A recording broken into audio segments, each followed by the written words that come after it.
right? So I figured it wouldn't hurt to have a little refreshment. And those of you that are new, and unfortunately a lot of people that are new aren't here, we need to talk to them, I think. Let me just say a few words before we get started. I want everybody to read a little something. And I want everybody else to critique their reading. So we'll spend most of the time doing that. But let me say a few words before this. In the first place, for most people, reading the lessons is frankly not as simple as you would think it would be. I mean, we all know how to read, right? The trouble is that we know how to read, we learn how to read in school, and we mostly learn how to read silently. And when you do that, you do it in ways that are different than when you're reading aloud for other people. Okay? Here's some people. Hey.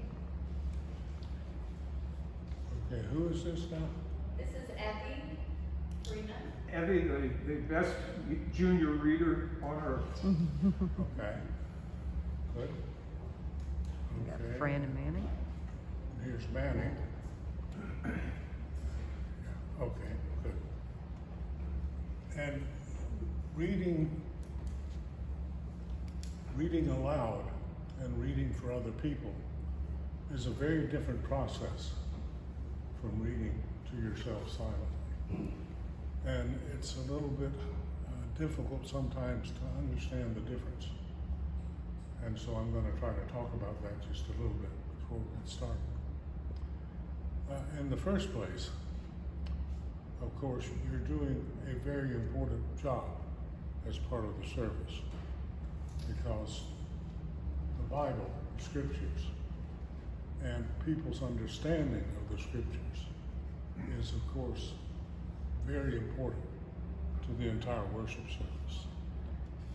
The sermon is usually greased on the scriptures of some kind. And so the understanding and people really getting into what the scriptures mean is very, very important and very, very interesting, really.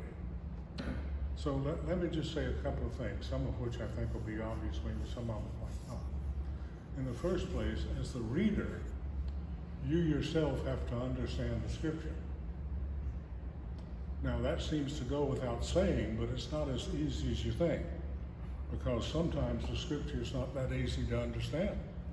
Right, Marion? That's agreed. Particularly when you're dealing with Paul. So one of the things to do besides reading it ahead of time, which of course you always need to do, is to make sure you understand it yourself. And there are various things to help you do that. There are commentaries that are available that are helpful. So one of the things I always try to do, I always try to read the scripture myself, and then I go and read the scripture in another translation. And sometimes that other translation will give you insights into the meaning that you don't get from the translation you have yourself. So I recommend that to you. I'm sure most people of you have more than one translation available, right? And so, and we are dealing with translations. That's one problem. As far as I know, none of us read it in Greek here or in Hebrew. So we're dealing with translations. So I recommend that to you, and try to understand it as very best you can. And then, once you understand it yourself, of course, your job is to pass that understanding on to the congregation. And that, again, is not as easy as it seems to be, because what that means is that you have to tailor your reading in such a way that that understanding gets across to everyone in the congregation.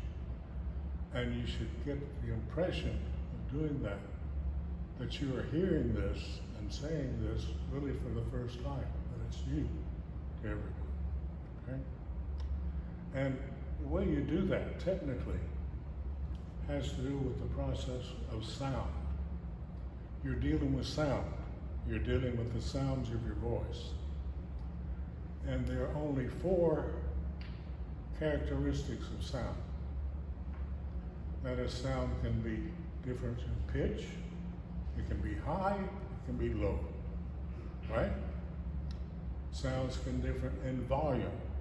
It can be loud, it can be soft, okay? Sounds have to do with the rate at which you speak.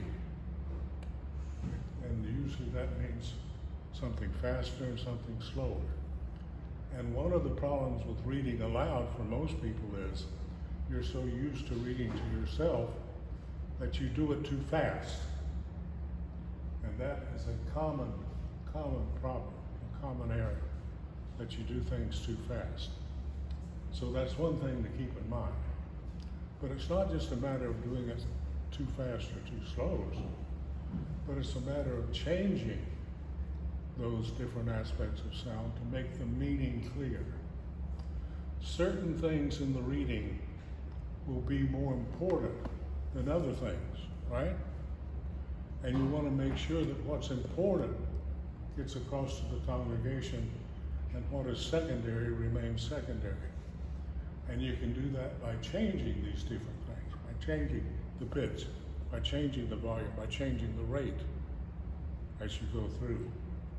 The 4th quality of sound is quality, which doesn't affect you as much reading aloud something like this, but you can certainly hear a difference between, oh, that's wonderful, and oh, that's wonderful. So you can get that. And there are times that you need to do that.